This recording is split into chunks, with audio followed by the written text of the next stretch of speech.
Okay, in this meditation, we're going to focus on meditative self-inquiry. But before starting this meditation, I recommend watching the instruction video if you have not already done this or done so. This will help you better understand how to do this inquiry into your true nature. We call this meditative because in order to inquire in an effective way, you must have a focus of intention. You need to be present and in the moment, and focused on experience, not on your thoughts. With inquiry, we ask, who or what am I? And this is it's very important that this question is not to be answered by the mind, that it's being answered by our entire being.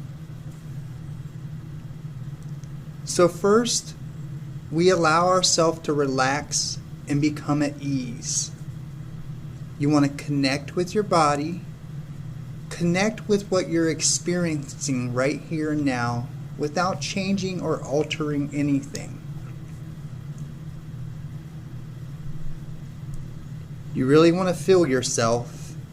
Feel your environment that you're in. You're letting go of any tension and allowing the body to relax. You want to really relax deeply.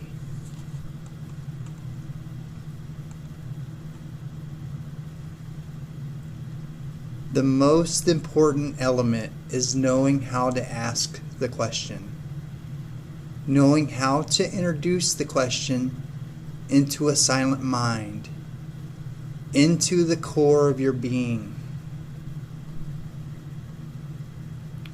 So, when we look and observe and ask a question, we're not looking for an answer from the mind.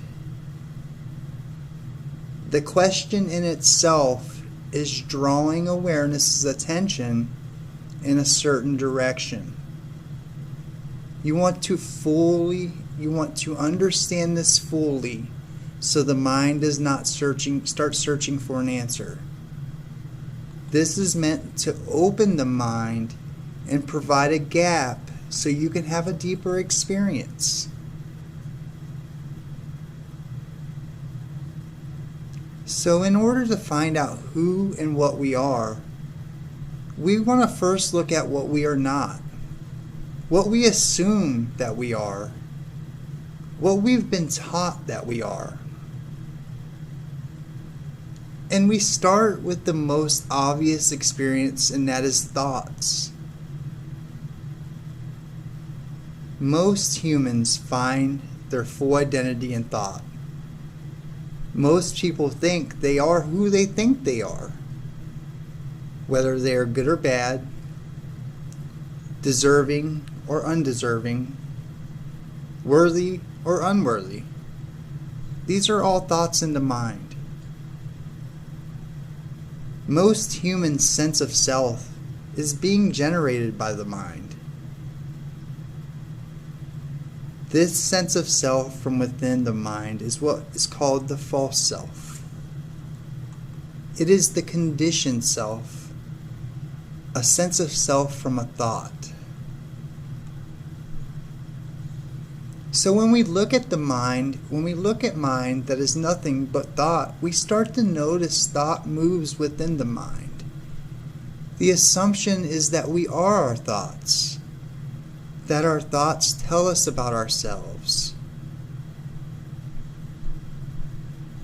But when we explore this, we notice the thoughts, but we also see that there is an awareness of thought. And you notice in your experience, awareness lies before thought. Awareness is there before any thought arises. Awareness is there to notice thought when it arises, and awareness is there when thought passes.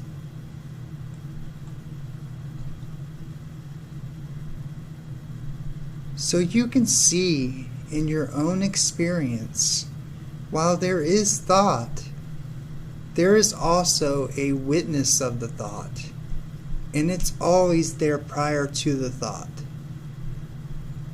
Therefore, you cannot be your thoughts.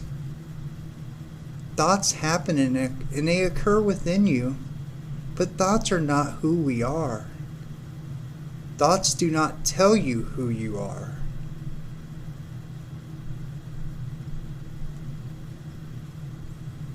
Now, when we look at feelings and sensations in the body, to be human is to have many feelings and many sensations. You have feelings and sensations in your body right now. Your attention, it might be on different places in your body where these feelings are. And generally, we are taught to identify with these feelings. So, if anger arises, we're taught to say, I am angry. We're taught, I am happy, I am hot, or I am cold. We associate deeply with ourselves with our feelings. But, just like with thoughts, we can feel many things, but there's something that is prior and closer than that feeling, or any feeling. There's an awareness of the feelings. And although feelings occur, there's an awareness prior to them.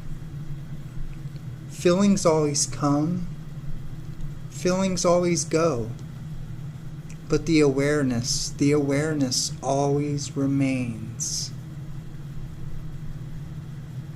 And so obviously feelings present themselves, but we are not our feelings. They are something that happened within us.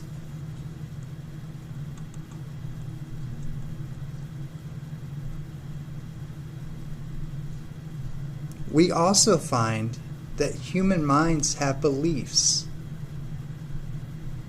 Our minds have a lot of beliefs. Beliefs on who we are, beliefs about others, about the world, beliefs about right and wrong, good and bad, how things should be. So many different beliefs we have. Beliefs float through our minds as a conditioned pattern. We have been taught to associate with our beliefs in our minds, to the point where we identify with these beliefs. We start to say that I am a Christian, I am a Buddhist, I am a Democrat, I am a Republican, I believe this, I believe that. We start to find our personal identities in our beliefs. But with our investigation here and our willingness to look even closer, to look deeper, to look further within our direct experience in this moment, we can see that beliefs are also things that appear in awareness. And beliefs, well, beliefs are just a thought. Beliefs are not who and what we are. Beliefs do not define you. And so while the mind finds it finds identity in belief, in truth, belief is just a pattern of conditioning that flows through your mind. And there is an awareness that is prior to any and all beliefs. There is that noticing of your beliefs.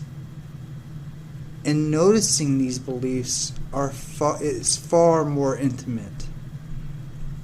It's closer than any belief itself. And so we start to realize in our own experience that we are not our beliefs. Beliefs are not who we are. Beliefs are witnessed by consciousness. Beliefs, Well, they are witnessed by awareness.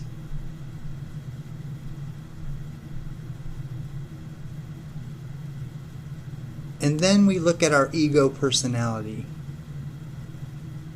Every human being, whether they are enlightened or unenlightened, awake or not awake, has an ego personality. Each human, as in a unique way spirit is manifested, a personality is nothing more than a mask we wear. And humans are very identified with their mask that they're wearing. Very identified with their personalities. We really do believe we are our personalities, that we are our egos. And this leads to separation, to a sense of isolation.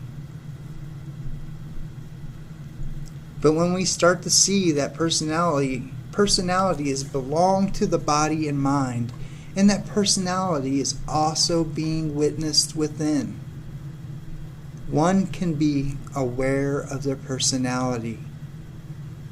We can say, I am aware of my personality. So this means that personality is an object that we are aware of.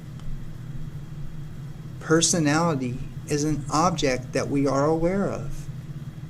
What we are stands prior to the personality. We are directly aware of our ego and personality. It stands prior. Awareness stands prior. And while there is ego, through investigation, you can find out that you are not the personality, that you are not the ego. You are the one that is aware of the personality, the one that is aware of the ego. And a persona is something an actor wears. In ancient Greek theater, this is where a persona came from. It is a mask that someone wears on their face. And then the actor assumes the persona and plays the part, acting out the persona's ups and downs, and history and trials and tribulations. And today we have a personality or a persona, and we have forgotten the original meaning, that it is something we wear, something we look through. And we have forgot all about our deeper spiritual nature.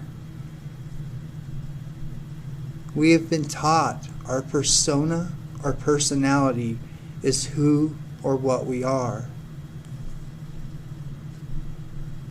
But this is as silly as putting on a mask at Halloween time and thinking that we are actually that mask.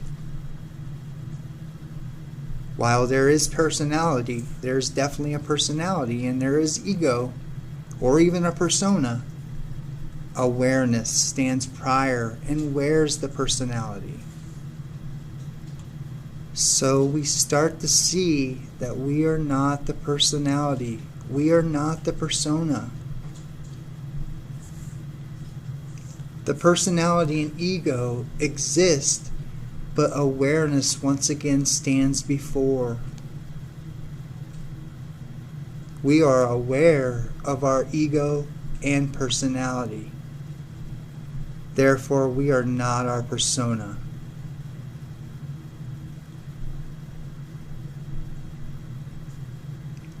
And so we are exploring what we are by exploring what we are not. By looking at our assumptions, by looking at everything we think we are. Within each and everything we identify with, there's always something that stands prior, something that stands before it. There is always awareness of thought, awareness of feelings, awareness of persona, awareness of body and mind.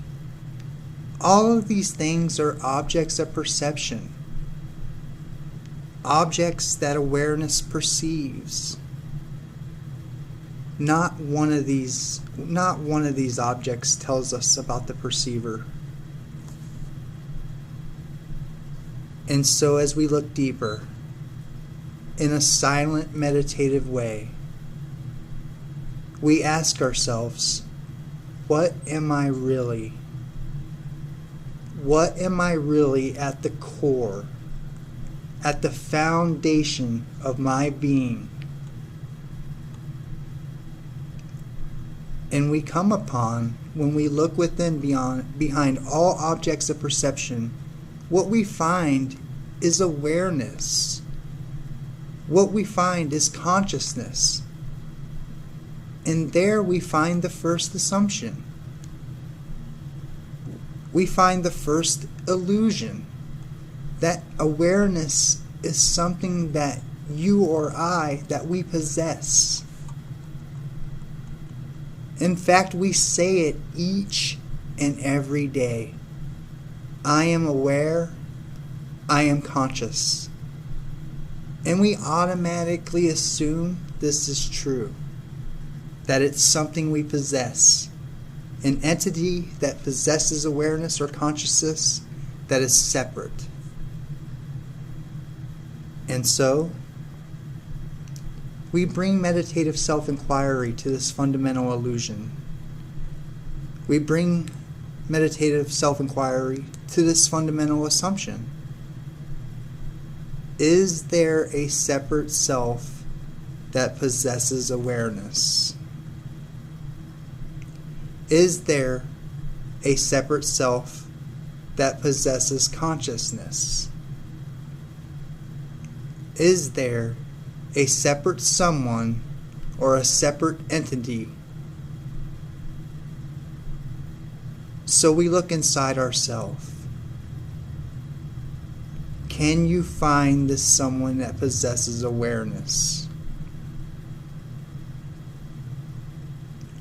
Can you find this someone that possesses consciousness? Can you find the me? Can you find the I? And as we look inside and look for this me, as we look for this I, the one who possesses awareness, we can be amazed when we do not find it. We can be shocked or bewildered when the actual I is not found, when this separate self or me is not actually there, that there is no separate self that appears. What is there is awareness itself, consciousness itself. And there is no one that is aware. There is not a separate self that is aware. This is a sensational discovery, a profound discovery. Awareness itself is aware. Consciousness itself is conscious. No separate self, no me behind it. As we begin to see this, we're contacting the core of who and what we are. And as bewildering this is to the mind, it is unavoidable in direct experience. As we let go of this belief in a separate identity and realize ourselves to be the underlying awareness, it has always been here. It has always been watching. And it has always been waiting. It has been waiting for you and I to come back home to who and what we really are. To rest in the seat of our deepest and truest nature. To realize ourselves to be awareness itself. And we can explore this awareness. We can look in our own experience and ask, does this awareness have an age?